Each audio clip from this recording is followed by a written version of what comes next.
There's a laughing epidemic in my town.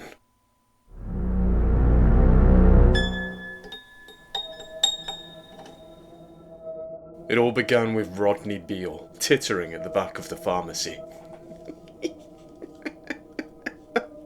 The grey-haired man's titter grew to a giggle, which drew my gaze, but I immediately regretted turning around. Rodney's lips, oozing a trickle of drool, had only a centimetre-tall gap between them. His mouth was a letterbox, spitting out a skinny parcel of sound. It was, without a doubt, the most horrendous smile I had ever seen. Gummy, and not at all happy. Brenda Gale and Tommy Smith sat on either side of the chuckling pensioner.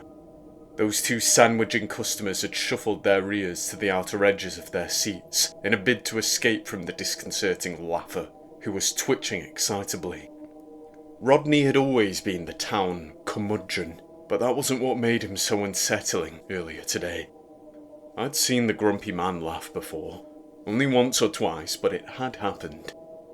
This was different. I didn't know why. All I knew was that I felt relieved to be queuing at the cash register, far from the strange giggler. Mrs. Neeland, the pharmacist, was so distracted by Rodney's odd behaviour that she almost let me walk away without paying. How much? I asked nasally, preferring to focus on the medicine in my hand, rather than the disquieting man behind me. Mrs. Neeland snapped her eyes back to mine, and she seemed equally glad for the distraction. "Oh, sorry, Maria. That'll be £7.99. Rodney Beale released a guffaw, but I ignored him and focused on unsteadily swiping my debit card across the scanner. "What's so funny, Rodney?" Brenda Gale asked timidly. The old man didn't respond to the woman sitting beside him. He just kept laughing. I watched and waited. Then came an acceptance message on the screen. Thanks, Maria," Mrs. Neeland said, passing a receipt to me. "Hope that cold goes away soon." All bunged up, I sniffled and nodded gratefully. Then I beelined towards the front door, mistakenly making eye contact with Rodney Beale, the man whose laughter was loudening by the second, though his lips remained just as marginally open as minutes earlier. I looked at those three waiting customers on the chairs by the door, and I noticed that Tommy Smith's frown had faded. In fact, he had started to smile too. Only Brenda and Mrs. Neeland seemed to share my discomfort. As I was partway out of the door, bells still chiming above my head, there sounded a second chuckle from that row of seats. I'd barely made it halfway up the road when another chime sounded. With a gulp, I twisted to see three people emerging from the pharmacy. Rodney, Brenda, and Tommy. All three were laughing. More horrifyingly than that, all three were laughing in the same way, and wearing that awful smile, lips barely parted and revealing only upper gums. I began to mutter to myself, wondering whether I'd missed a humorous occurrence in the pharmacy. But I hadn't. I knew I hadn't. And there came no chuckle from my own throat, only burgeoning fear. Something terrible was approaching. The trio of giggling friends started to walk up the pavement towards me, and my dread only worsened.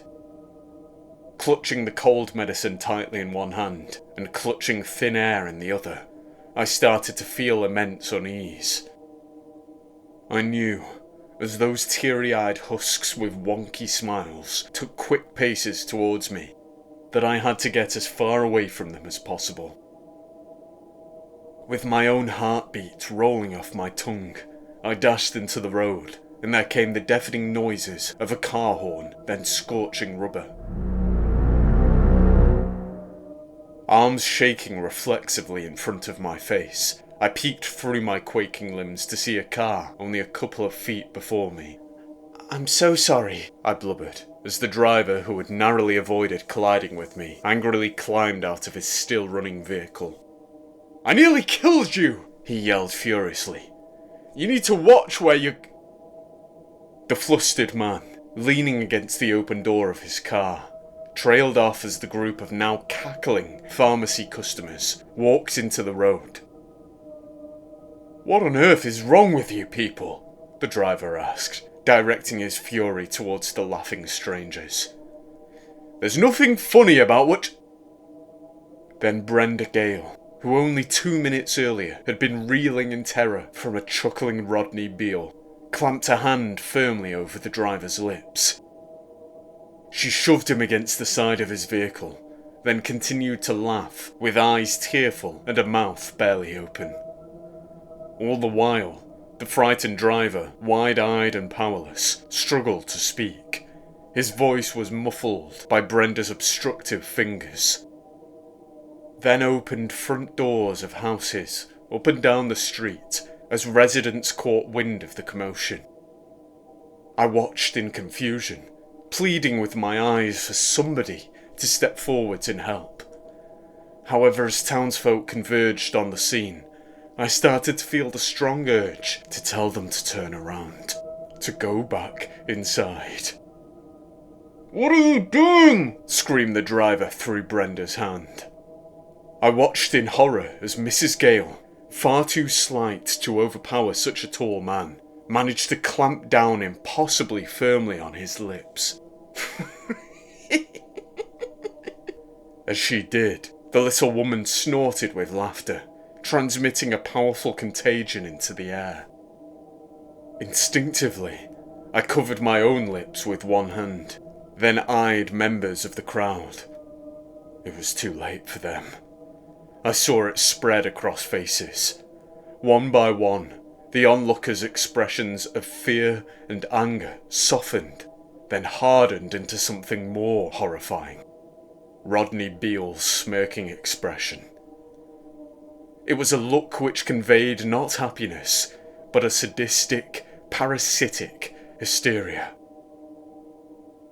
And I wanted so desperately to tell Brenda to let the driver go, but I quickly began to feel outnumbered as giggles and chuckles and downright brays of laughter started to fill the street. There was no mirth, no humanity. Not even when Brenda began to tear.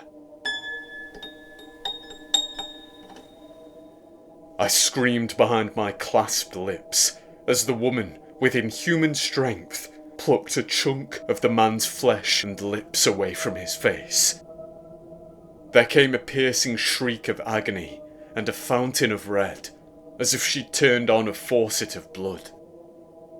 Then the assaulted driver stumbled on weak legs towards the open door of his vehicle, but he didn't get far.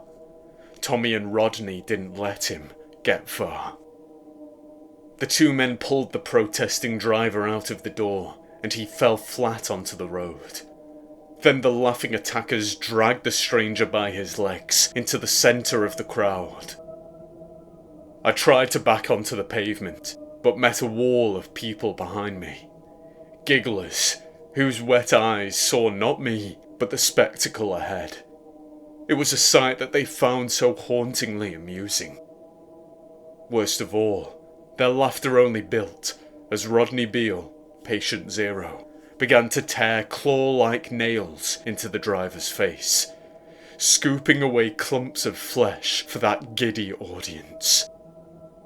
I finally removed my covering hand and opened my lips to speak, but I was stopped and petrified by the sudden synchronized silence of the crowd, by the synchronized swiveling of heads towards me.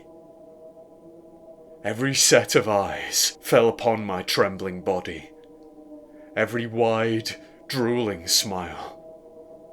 The laughter had stopped, but those gummy maws remained, releasing only heavy pants.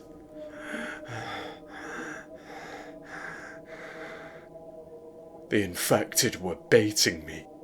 begging me to yell at them in much the same way as the driver. At long last, I understood. Expressing sincerity, expressing anything other than delirious amusement, would have fated me to the same end as that stranger being mutilated in the road. So I closed my lips, twisted sharply on the spot, and broke through 2 members of the crowd. I expected to be manhandled and thrust back into the fray, but I wasn't. I somehow succeeded in fleeing up the road, away from the maniacal chortles which had resumed. Then continued the driver's screeches of agony, and the scratching sounds of his flesh coming away under Rodney's nails.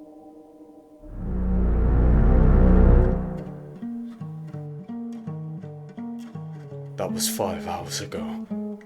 I've been hiding in my 1-bedroom flat, curtains shut and lights out.